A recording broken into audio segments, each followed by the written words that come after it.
بسم اللہ الرحمن الرحیم۔ السلام علیکم ناظرین محترم، اس ویڈیو میں ایک یتیم صحابی رسول کا واقعہ سننے کو ملے گا جنہوں نے بچپن میں ہی دین اسلام کی محبت اپنے دل میں بسا لی اور اس کے لیے بہت قربانیاں دی۔ کیسے کیسے انہوں نے جذبہ ایمانی سے ہر مشکلات کا سامنا کیا، خود بھی سماعت فرمائے اور اپنے بچوں کو بھی یہ سنائیں تاکہ ان میں بھی ولولہ ایمانی پیدا ہو سکے۔ نبی پاک صلی اللہ علیہ وآلہ وسلم کے زمانہ میں ایک یتیم بچہ تھا۔ اس کا نام عبداللہ تھا۔ چچا نے پرورش کی تھی۔ جب جوان ہوئے تو چچا نے اونٹ بکریاں غلام دے کر ان کی حیثیت درست کر دی تھی۔ عبداللہ نے اسلام کے متعلق کچھ سنا اور دل میں توحید کا شوق پیدا ہوا، لیکن چچا سے اس قدر ڈرتا تھا کہ اظہار اسلام نہ کر سکا۔ جب نبی کریم صلی اللہ علیہ وآلہ وسلم فتح مکہ سے واپس گئے تو عبداللہ نے چچا سے کہا، پیارے چچا، مجھے برسوں انتظار کرتے کرتے گزر گئے کہ کب آپ کے دل میں اسلام کی تحریک پیدا ہوتی ہے اور کب آپ مسلمان ہوتے ہیں، لیکن آپ کا حال وہی پہلے کا سا ہے۔ میں اپنی عمر پر زیادہ اعتماد نہیں کر سکتا، مجھے اجازت دیجیے میں مسلمان ہو جاؤں۔ چچا نے جواب دیا، دیکھ، اگر تو مسلمان ہوتا ہے اور محمد صلی اللہ علیہ وآلہ وسلم کے دین قبول کرنا چاہتا ہے تو میں تم سے سب کچھ چھین لوں گا، تیرے بدن پر چادر اور تہبند تک باقی نہ رہنے دوں گا۔ عبداللہ نے جواب دیا، چچا جان، میں مسلمان ضرور بنوں گا اور محمد صلی اللہ علیہ وآلہ وسلم کی اتباع قبول کروں گا۔ شرک اور بت پرستی سے میں بیزار ہو چکا ہوں، اب جو آپ کا دل کرے کیجیے، اور جو مجھے صحیح لگے گا میں وہی کروں گا، اور جو کچھ میرے قبضے میں زر و مال ہے وہ سب کچھ سنبھال لیجیے، واپس لے لیجیے۔ میں جانتا ہوں کہ ان چیزوں کو آخر ایک روز یہیں دنیا میں چھوڑ کر جانا ہے، اس لیے میں ان کے لیے سچے دین کو ترک نہیں کر سکتا۔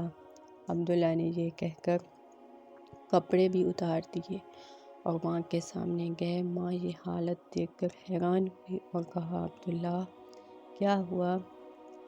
عبداللہ نے کہا، میں مومن ہو گیا ہوں، نبی پاک صلی اللہ علیہ وآلہ وسلم کی خدمت میں جانا چاہتا ہوں، ستر پوشی کے لیے کپڑے کی ضرورت ہے، مہربانی کر کے کچھ دے دیجیے۔ ماں نے کمبل دیا، عبداللہ نے کمبل پھاڑا، آدھے کا تہبند بنا لیا اور آدھا اوپر کر لیا اور مدینہ کو روانہ ہو گئے۔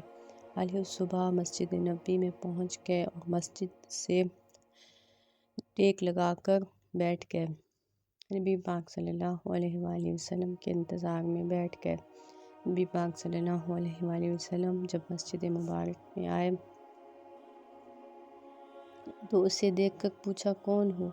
کہا، میرا نام عبدالعزیٰ ہے اور فقیر و مسافر ہوں، عاشق جمال اور طالب ہدایت ہوں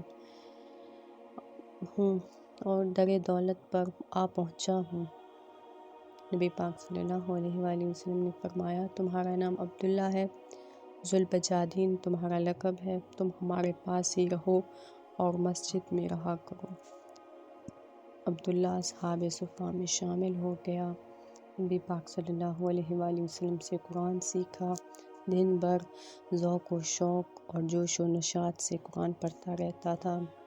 ایک دفعہ حضرت عمر فاروق رضی اللہ تعالیٰ عنہ نے کہا کہ لوگ تو نماز پڑھ رہے ہیں اور یہ اس زور سے اور بلند آواز سے ذکر کر رہا ہے کہ دوسروں کی قرأت میں مزاحمت ہوتی ہے۔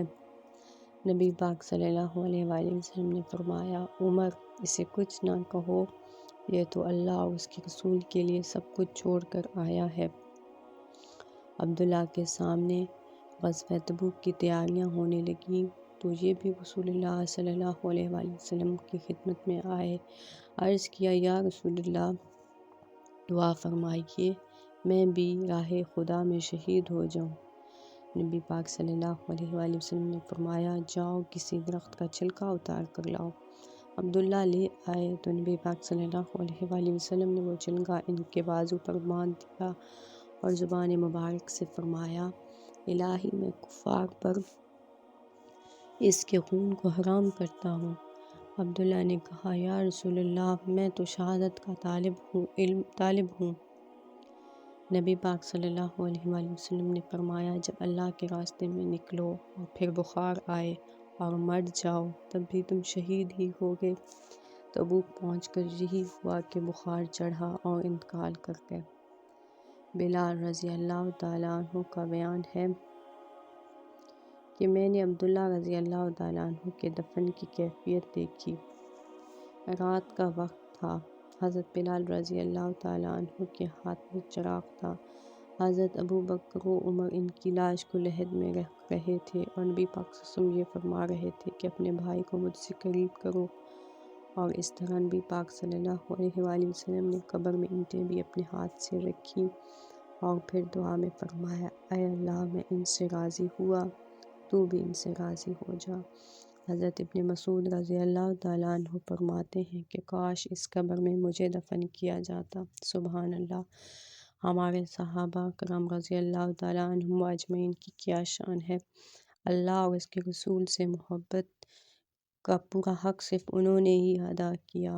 اللہ پاک ہم سب کو دین اسلام سے سچی محبت اور لگن عطا فرمائے۔